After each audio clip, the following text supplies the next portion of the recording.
all once children that learned about our world through play. As adults, we should tap into our childhood ways and relearn to play so we can be more creative, healthier, and happier.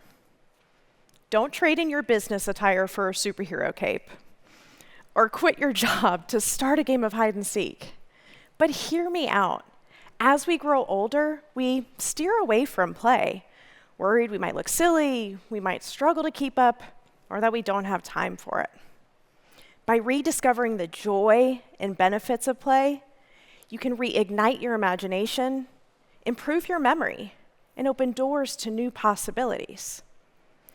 Let's put aside the idea that play is simply child stuff and take a step back to think about how we actually learn.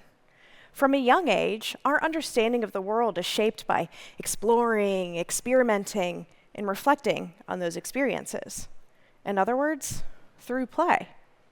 But as adults, we steer away from play, worried we're gonna look silly, that we're gonna struggle to keep up, and that we just don't have that time for it. Why, as adults, do we forget this crucial way of learning and growing? While studying experiential education in graduate school, I became fascinated with the process of how we learn and how we come to know what we know.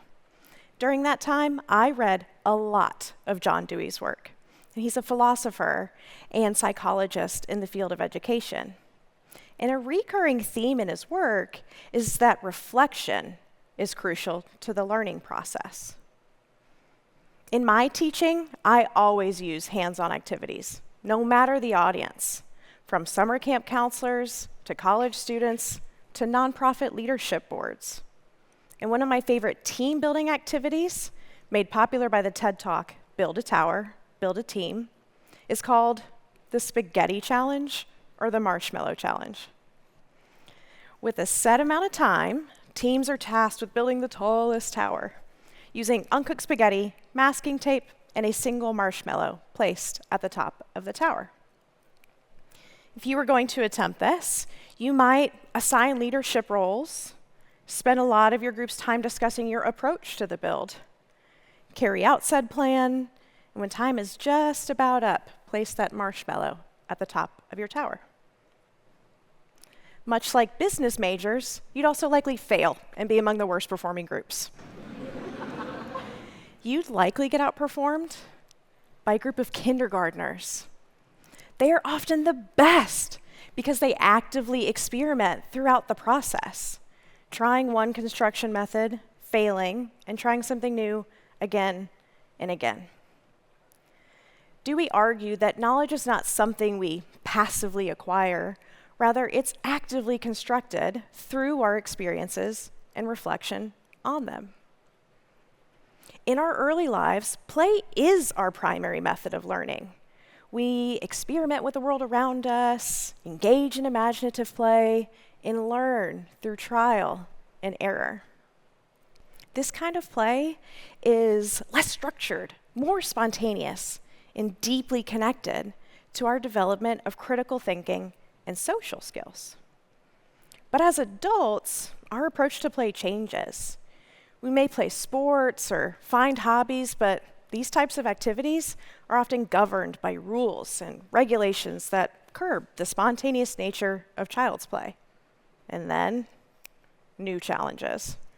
Our bodies age, and some forms of play become more challenging or less appealing.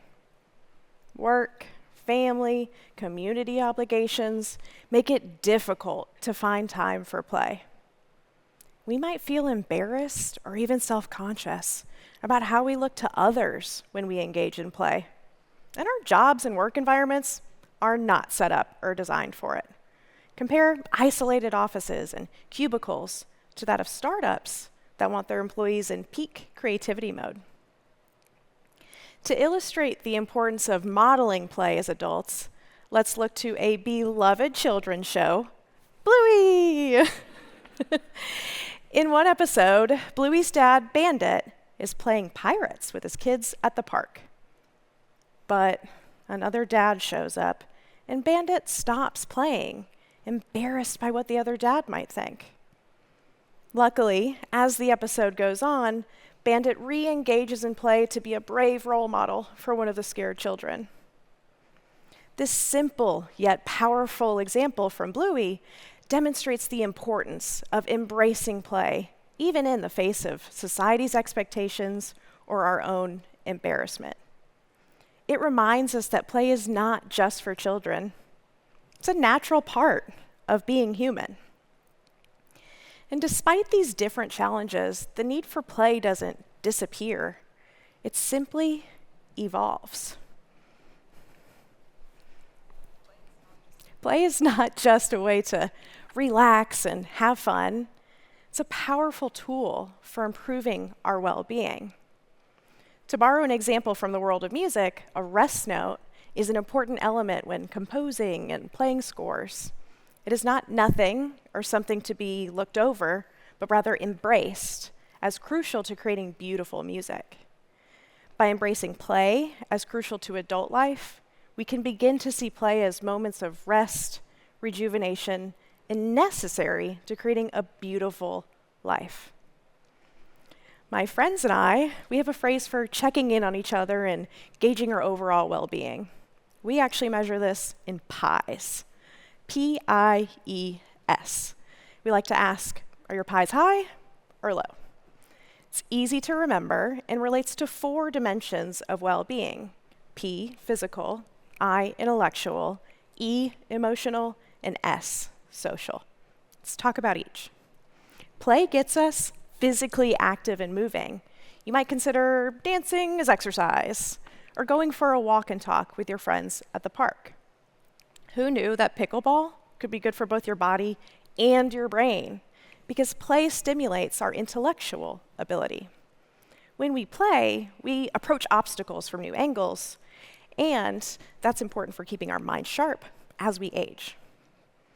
Play reduces our emotional stress by giving us time to rest and refocus on what matters most to us.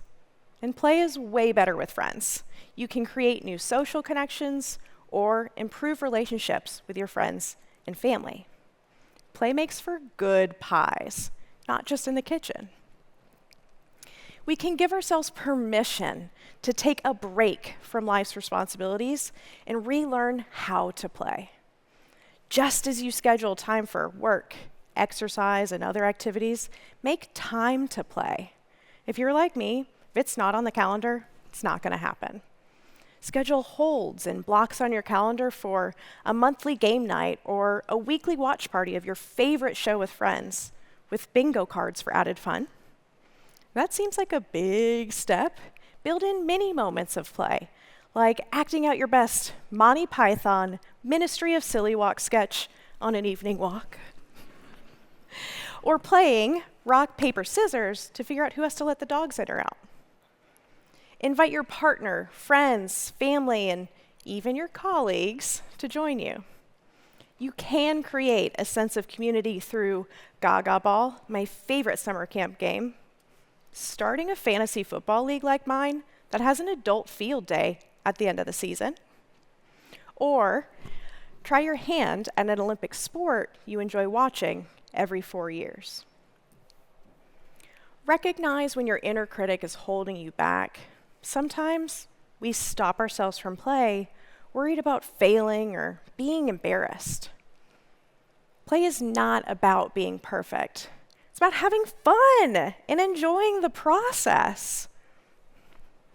In a world that prioritizes productivity, process, procedure, it's easy to forget the value of play in our lives.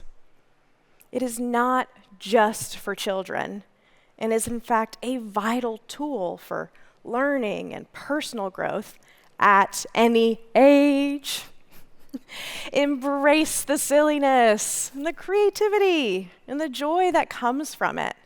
When we do, we develop good habits for being lifelong learners, and we enrich the lives of those around us by strengthening human connections. Consider this. What's a childhood game or activity that you loved that you can bring back into your adult life? Who in your life could you invite to join you in a playful activity, and how would that strengthen your connection? What adjustment could you make to your work environment that would foster a more creative and exploratory culture?